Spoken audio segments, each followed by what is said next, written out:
Hello guys, आप सभी लोगों का ऑनलाइन क्लासेस में एक बार फिर से स्वागत करते हैं। कंटिन्यू कर रहे हैं आज की क्लास को, जो कि चैप्टर 17 का हम लोग डिस्कस करने वाले हैं। इसमें एक टॉपिक है चुराई हुई संपत्ति प्राप्त करने के विषय में, जो कि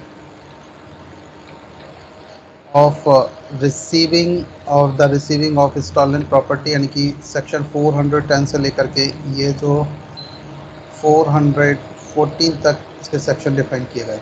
तो चलिए हम सबसे पहले इसको डिस्कस करते हैं। ज़रा ध्यान दीजिएगा।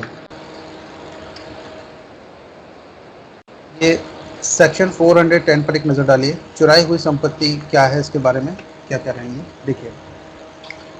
वह संपत्ति जिसका कब्जा चोरी द्वारा या उद्यापन द्वारा या लूट द्वारा अंतरित किया गया है। तो देखिए, ज़रा ध्यान दीजिए कि वह संपत्ति जिसका कब्जा, कोई भी संपत्ति है जिसका कब्जा या तो चोरी द्वारा या उद्यापन के द्वारा, यानी कि एक्सटॉर्शन या फिर लूट के द्वारा अंतरित किया गया है, और वह संपत्ति जिसका आपराधिक दुर्विनियोग किया गया है, और यहाँ पर उसका आपराधिक दुर्विनियोग भी किया गया, या जिसके विषय में आपराधिक न्यास भंग किया गया हो या फिर न्यास भंग किया गया हो, चुराई हुई संपत्ति कहलाती है।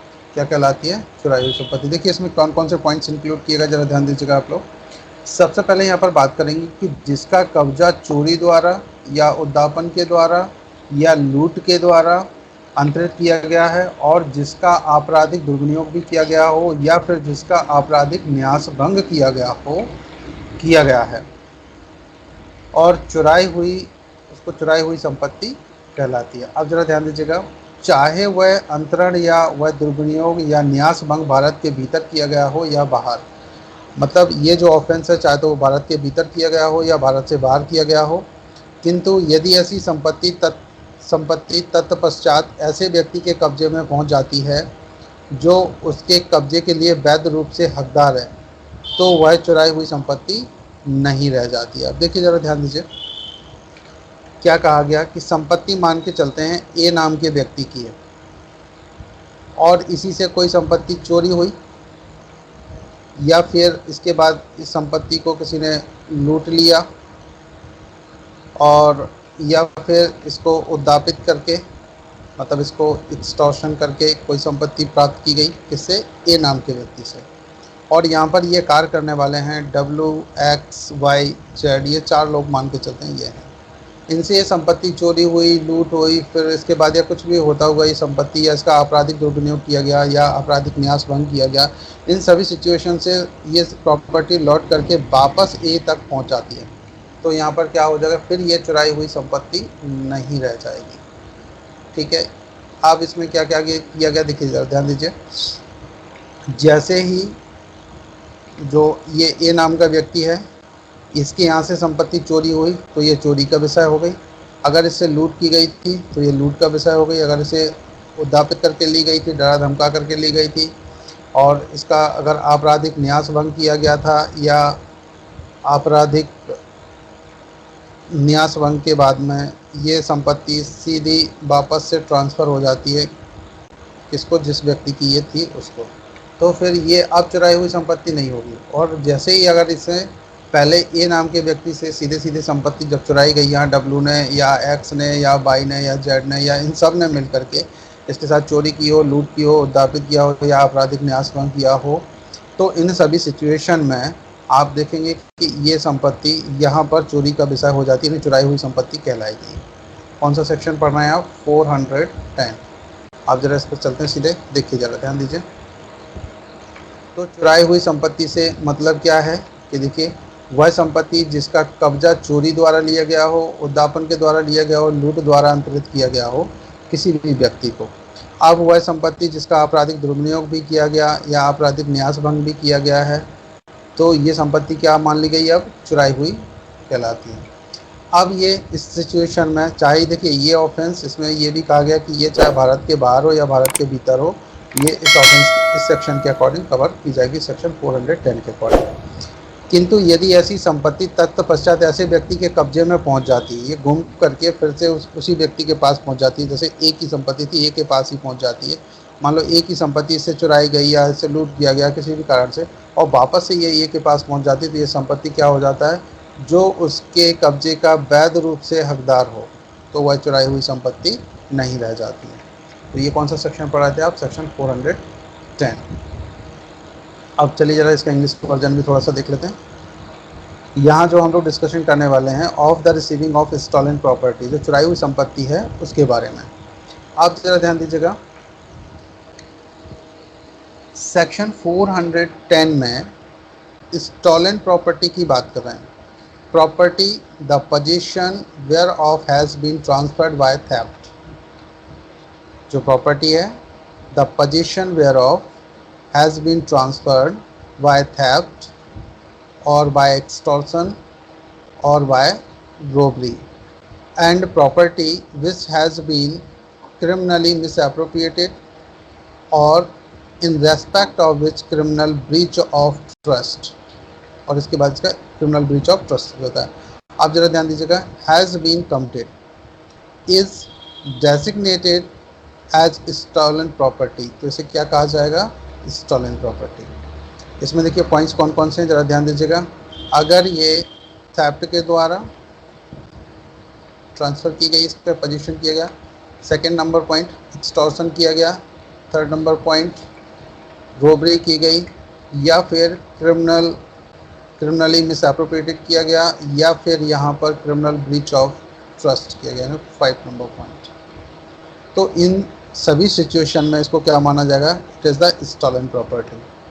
अब इसमें देखिए ये कोई विषय नहीं रहेगा कि whether the transfer has been made or the appropriation or breach of trust has been committed within or without India.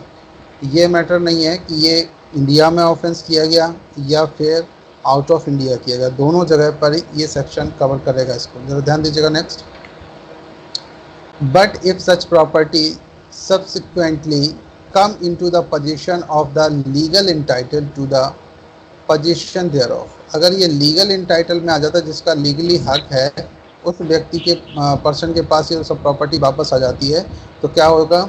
It then ceases to be stolen property.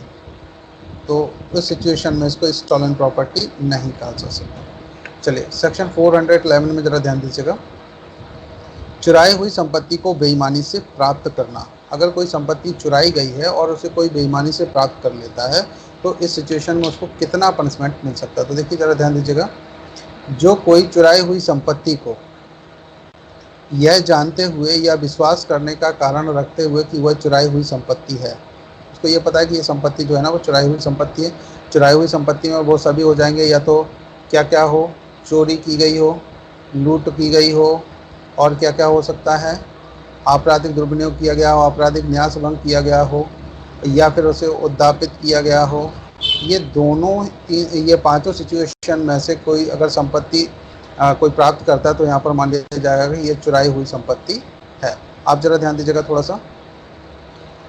और उसे बेईमानी से प्राप्त करेगा या रखेगा, या तो प्राप्त करे या अपने पास रखेगा, तो वह दोनों में से किसी भांति के कारावास से, जिसकी अवधि कितनी होगी?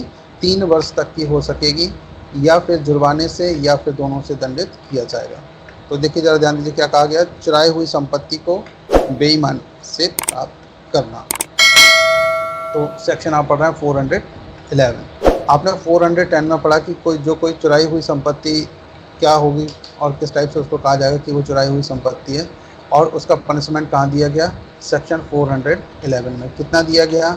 3 इयर्स तक का पनिशमेंट प्लस फाइन हो सकता है, या केवल इसमें फ़ाइन भी लगा करके फ़ाइन भी किया जा सकता है ऑनली। आप ज़रा ध्यान दीजिएगा, सेक्शन 411 को ज़रा इंग्लिश में देख लीजिए, थोड़ा सा इंग्लिश मीडियम के जो लोग हैं। डिसऑनेस्टली रिसीविंग स्टॉलन प्रॉपर्टी, बेईमानी पूर्वक किसी भी चुराई हुई संपत्ति को कोई प्राप्त करता है, तो उसके लिए कितना पनिशमेंट होगा? देखिए, हु एवर डिसऑनेस्टली रिसीविंग और रिटेन्स एनी स्टॉलन प्रॉपर्टी, यदि कोई रिसीव करता है या उसे रिटर्न करता है कौन सी प्रॉपर्टी को? Stolen property. स्टॉलन प्रॉपर्टी की डेफिनेशन कहाँ दी गई? जल्दी से बता दीजिए। 410 में, जस्ट अभी आपने पढ़ा हुआ था, इससे ऊपर वाला section. Knowing or having reason to believe the same to be stolen property, जब ये विश्वास करते हुए कारण आपको पता है किसी भी व्यक्ति को कि ये संपत्ति है ना वो कैसी है? चुराई हुई है। शैल be punished with imprisonment of either description for a term which may extend to 3 years. कितना तक का पनिशमेंट हो सकता है उसको? 3 इयर्स तक का यहाँ पर पनिशमेंट उसको दिया जा सकता है, और विद फाइन, और फाइन भी लगाया जा सकता है। और अगला ऑप्शन केवल और यहाँ पर दोनों भी दिया जा सकता है, फाइन एंड 3 इयर्स का पनिशमेंट बोथ। सेक्शन 412 पर एक नज़र डालिएगा। ऐसी संपत्ति को बेईमानी से प्राप्त करना जो डकैती करने में चुराई गई हो। ध्यान दीजिएगा, ऐसी संपत्ति को बेईमानी से प्राप्त करना जो डकैती करने में चुराई गई हो। तो देखिए ज़रा ध्यान दीजिए क्या कह रहे हैं यहाँ पर। जो कोई ऐसी चुराई गई संपत्ति को बेईमानी से प्राप्त करेगा या रखेगा जिसके कब्जे के विषय में वह जानता है या विश्वास करने का कारण रखता है, वह डकैती द्वारा अंतरित की गई है। उसको जब ये पता चला कि कोई भी प्रॉपर्टी है, देखिए ज़रा यहाँ ध्यान दीजिए, जो कोई ऐसी चुराई गई संपत्ति को बेईमानी से प्राप्त करेगा या रखेगा, बेईमानी से चुराई हुई संपत्ति को रखता है, और जिसके कब्जे के विषय में यह जानता है या विश्वास करने का कारण रखता है कि वह डकैती द्वारा अंतरित की गई, कि डकैती की गई उसके अनुसार वो प्रॉपर्टी इसको ट्रांसफ़र की गई है। आप ज़रा ध्यान दीजिए, कोई भी प्रॉपर्टी हो सकती है यहाँ पर, किसी ऐसे व्यक्ति से जिसके संबंध में वह जानता है या विश्वास करने का कारण रखता है कि वह डाकुओं की टोली का है या रहा है। तो कोई डाकू रहा होगा और उसने कोई डकैती डाली होगी, उससे कोई चीज़ें वहाँ से डकैती के द्वारा ली होंगी, तब उसके पोजीशन में आई, और दूसरा व्यक्ति उसे अपने पास रखता है या अपने कब्जे में प्राप्त करता है, तब जरा ध्यान दीजिएगा, ऐसी संपत्ति जिसके विषय में वह जानता है या विश्वास करने का कारण रखता है कि वह चुराई हुई है, बेईमानी से प्राप्त करेगा। कैसे प्राप्त करेगा? बेईमानी से। वह आजीवन कारावास से या कठिन कारावास से, जिसकी अवधि 10 वर्ष तक की हो सकेगी। कितनी हो सकेगी? 10 वर्ष तक दंडित किया जाएगा, और जुर्माने से भी दंडनीय होगा। तो यहाँ पर देखिए, सिंपल अगर चुराई हुई संपत्ति कोई व्यक्ति रखता है तो कितने दिन का पनिशमेंट था वहाँ पर? तब वहाँ बात की गई थी 3 इयर्स तक का पनिशमेंट प्लस फाइन हो सकता है, या केवल और फाइन भी दिया जा सकता है ओनली। फिर लेकिन यहाँ पर जब डकैती की बात हो जाती तो वही पनिशमेंट कितना तक बढ़ गया? देखिए जरा, जिसकी अवधि 10 वर्ष तक की हो सकेगी, दंडित किया जाएगा, और जुर्माने से भी जुर्माना भी दिया जाएगा। तो यहाँ पर देखिए, और इसमें ये बात भी की गई, देखिए ज़रा ध्यान से सुनिएगा, आजीवन कारावास से या कठिन कारावास से। तो सबसे पहले तो कोई भी ऐसा व्यक्ति होता है जो डकैती की गई जो प्रॉपर्टी है, कोई भी चीज़ें, कोई वस्तुएं अगर प्राप्त करता है, तो यहाँ पर सबसे पहले तो उसे आजीवन कारावास की बात की गई। फिर जैसे जुडिशियल मजिस्ट्रेट को ठीक लगता है, फिर यहाँ 10 वर्ष की बात की गई, और फिर यहाँ पर और साथ में यहाँ पर जुर्माने की भी बात की गई। तो ये इसका पनिशमेंट था यहाँ पर, ज़रा ध्यान दीजिएगा। आप पढ़ते हैं हम लोग जरा इंग्लिश को। Dishonestly receiving property stolen in commission of a डकैती। आप कोई भी dishonestly receiving property stolen in the commission of the डकैती। Whoever dishonestly receives or retains any stolen property, the possession thereof he knows or has reason to believe to have been transferred by the commission of डकैती। जब उसको ये know has reason to believe to have been transferred by the commission of dacoity, अगर कोई भी property commission of डकैती के according उसको ट्रांसफ़र की गई, उसको पोजीशन में लाई गई है, तो dishonestly receives from a person whom he knows or has reason to believe to belong or to have belonged to a gang of dacoits, और जबकि वो ये विश्वास भी करता है, उसके पास कारण भी है कि जो पर्सन था वो किससे बिलोंग कर रहा था, have belonged to gang of dacoits, वो डकैत के गैंग से बिलोंग करता है। प्रॉपर्टी विच ही नोज और has reason to believe to have been stolen, और वो उस प्रॉपर्टी को उसने चुराया होगा, stolen property.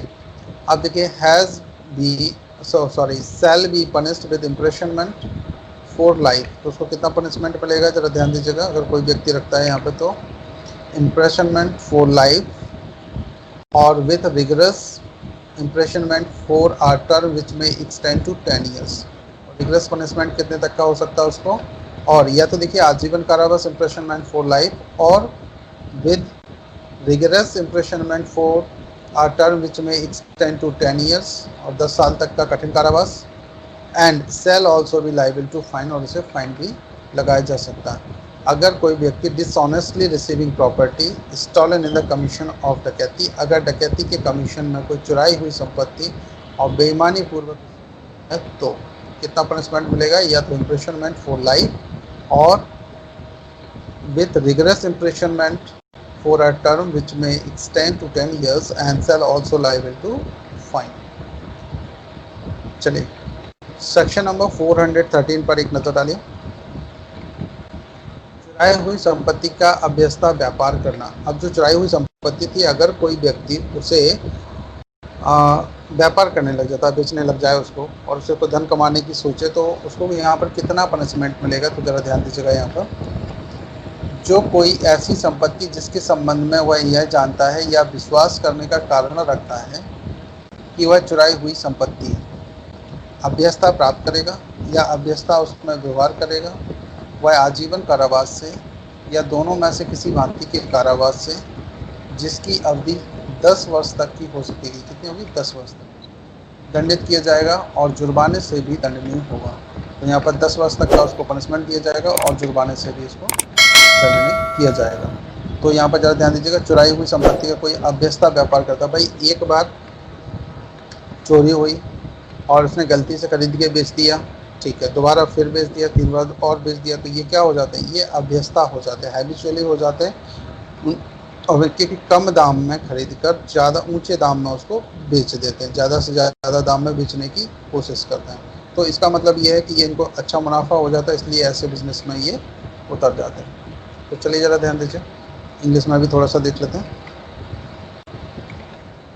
Habitually dealing in stolen property, कोई व्यक्ति अगर हैबिचुअली करता है तो उसको कितना पनिशमेंट दिया जाएगा। हु एवर हैबिचुअली रिसीव और deals in property which he knows और has reason to believe to be stolen property, अगर उसके पास ये कारण है कि वो जानता है कि ये स्टॉलन प्रॉपर्टी है, shall be punished with imprisonment for life और with imprisonment of either description for a term which may extend to 10 years, कितने तक का, जो कि 10 वर्ष तक का हो सकता है। ये तो देखिए लाइफ इम्प्रेशनमेंट हो सकता है, and shall also be liable to fine, और या फिर कितना, कठिन कारावास से with imprisonment of either description for a term which may extend to 10 years, या किसी भी भांति का जो पनिशमेंट है उसमें कितना हो सकता है, ये 10 ईयर्स तक का, एंड सेल ऑल्सो भी लाइबल टू फाइन, और यहाँ पर फाइन भी दिया जा सकता है अगर कोई हैबिचुअली वर्कआउट करता है। तो हैबिचुअली कैसे होते हैं, जैसे ए नाम के व्यक्ति ने बी को कोई संपत्ति बेची, बोले बाइक खरीदोगे, जरा ध्यान देना, बाइक कीमत कितनी है आज की डेट में, 60 to 70,000 नॉर्मली मान के चलिए कि इतने की एक बाइक अगर अच्छी खरीदते तो इतना मिलेगा। अब ए ने क्या किया, बी को ये बाइक बेच दी, बोले मात्र 10,000 रुपये में, तो 10,000 रुपये में ए ने बी को बेच दी। बी ने क्या किया, इसी बाइक को 30 से 40,000 में किसी दूसरे व्यक्ति को बेच दी, तो कितने का प्रॉफिट हो गया ये। इस टाइप से अब ये बार बार होने लगा, रोज़ का ही होने लगा, तो ये क्या होने लगे, ये फिर हैबिचुअली हो गए।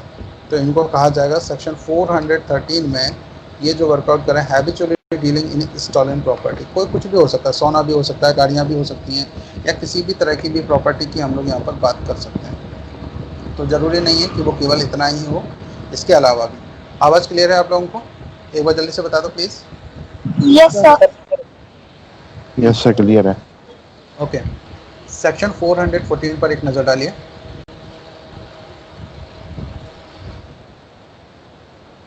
चुराई हुई संपत्ति छिपाने में सहायता करना, अगर कोई संपत्ति चुराई गई है और उसे कोई सहायता करता है तो यहाँ पर देखिए कौन सा पनिशमेंट दिया जाएगा।